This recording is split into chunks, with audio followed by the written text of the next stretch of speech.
The best that most of our leaders seem to be able to do these days is frighten and divide us. This creates a sense of us and them. But there is only an us. There's you, and there's me, and there's all the yous and me's on the planet to deal with the challenges before us. This is why I want to talk with you today about how we talk with one another.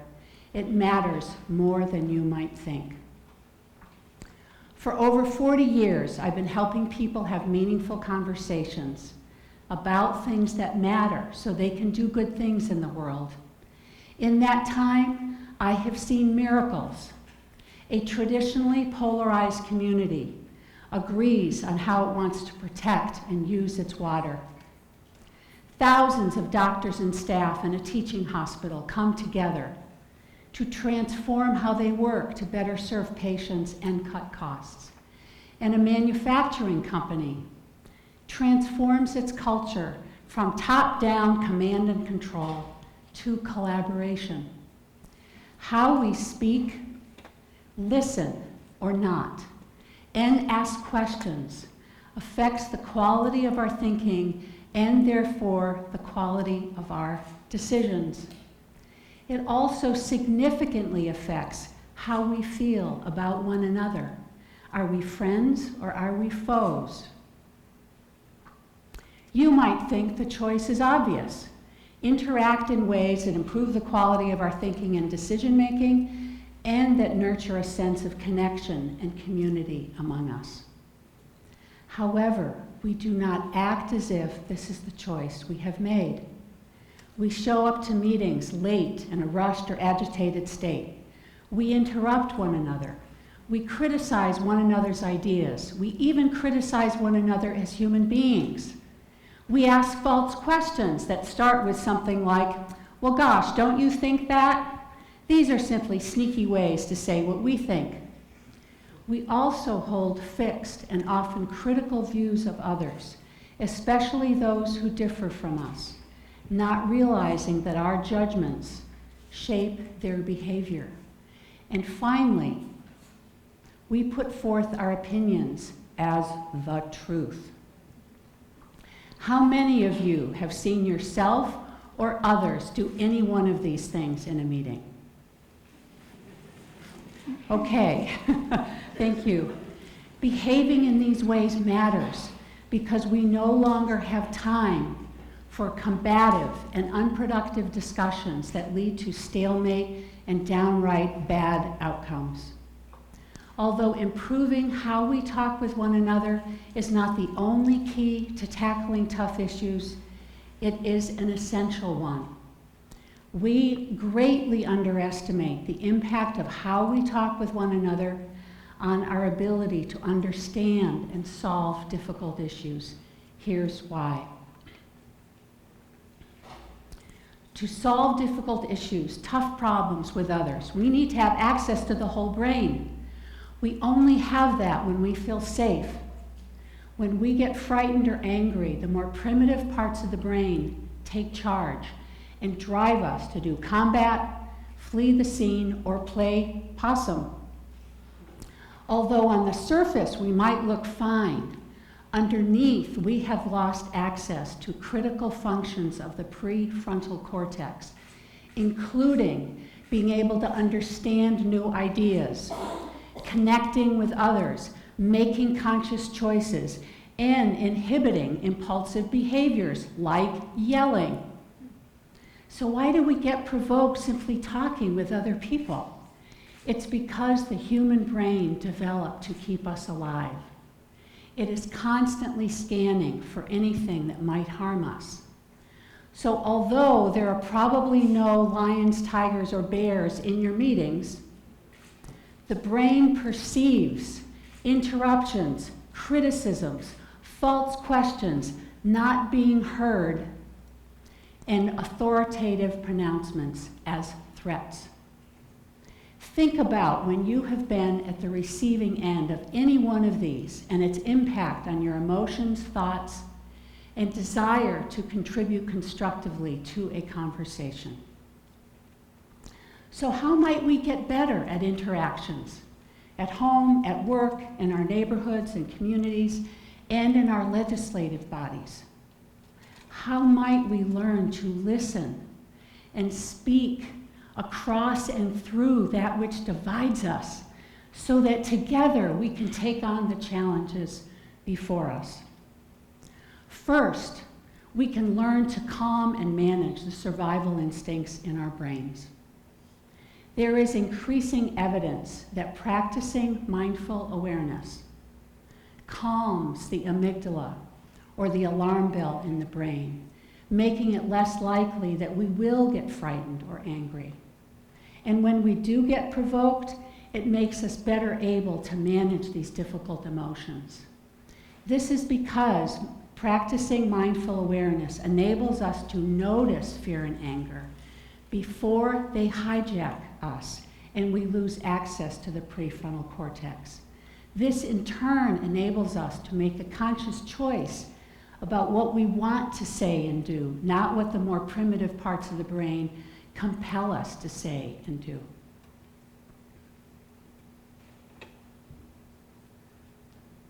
So when I sense that I am about to be emotionally hijacked, here is one of my tricks. So let's pause and practice this right now. The trick is feet, seat, breathe. So if you would be willing, sense your feet on the floor right now.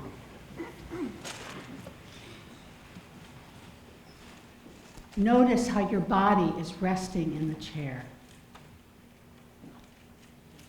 And finally, pay full attention to one complete breath from beginning to end, noticing the physical sensations as the air comes into your throat and chest and abdomen and goes back out again.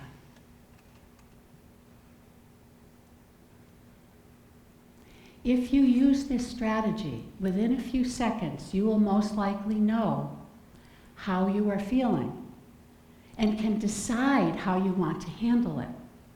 Are you going to throw a hissy fit? Probably not helpful or career enhancing. Or are you going to stay silent until you are calmer and can communicate your point of view more effectively? This is particularly important when you get frightened or angry, because these emotions are very contagious. They infect those around you. Second, to solve complex issues, we need to be able to interact across multiple boundaries, including geographic, organizational, and jurisdictional. There is no way we can understand, let alone solve, issues like climate change, poverty, racism, gun violence, or people's lack of access to water, food, air, healthcare, and education by working in ideological or professional bubbles. Regardless of whether you work on a local, regional, national, or global level, we all need to get better at interacting effectively with diverse stakeholders. This includes people who make decisions and those who are affected by decisions. What this all adds up to is learning to be effective and communicate with people who differ from us. At work, this might mean engineers interacting with their colleagues in sales and marketing. And in our communities, what it means is engaging with people of different political persuasions, economic means, educational backgrounds, and multiple colors, creeds, and cultures. There's one challenge in doing this, however. The alarm bell in the brain tends to start ringing in the face of difference. We feel safer talking with people who are like us and who think as we do. This is where practicing mindful awareness can also be helpful. This practice, in the face of difference and during disagreements, can help us stay steadier and more constructive than we might previously have done. Third and final, we can use what we now know about the human brain to design and conduct inclusive conversational processes that help all of us feel safe and connected, even in the midst of great differences and difficult issues. People tend to get anxious or angry if they don't feel safe and connected. We can, for example, help all our brains calm down by making the purpose and process of any meeting or series of meetings clear and explicit.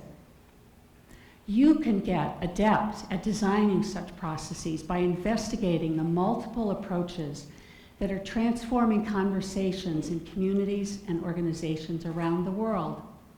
You might have heard of a few of these innovative approaches. Future Search conferences, open space technology, world cafes, to name just 3. One caution with these or any models: no one approach fits all situations. Custom design something to fit your circumstance. The best approaches or models have many elements in common that you can mix and match to create something that will increase the likelihood that people will work together to solve the difficult issues facing them. Our future, including that of our democracy, might just depend on how we talk with one another.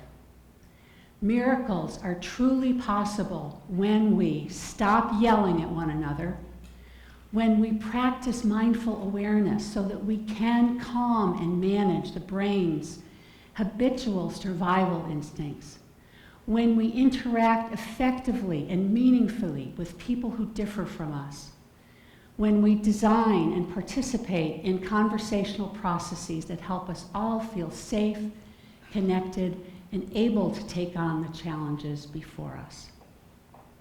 Today is a great day to start practicing. So I invite you, as you listen to the other speakers this afternoon, notice your internal experience as you hear things that you like and agree with, and as you hear things that you don't like and disagree with. Experiment with feet, seat, breathe, and notice what happens.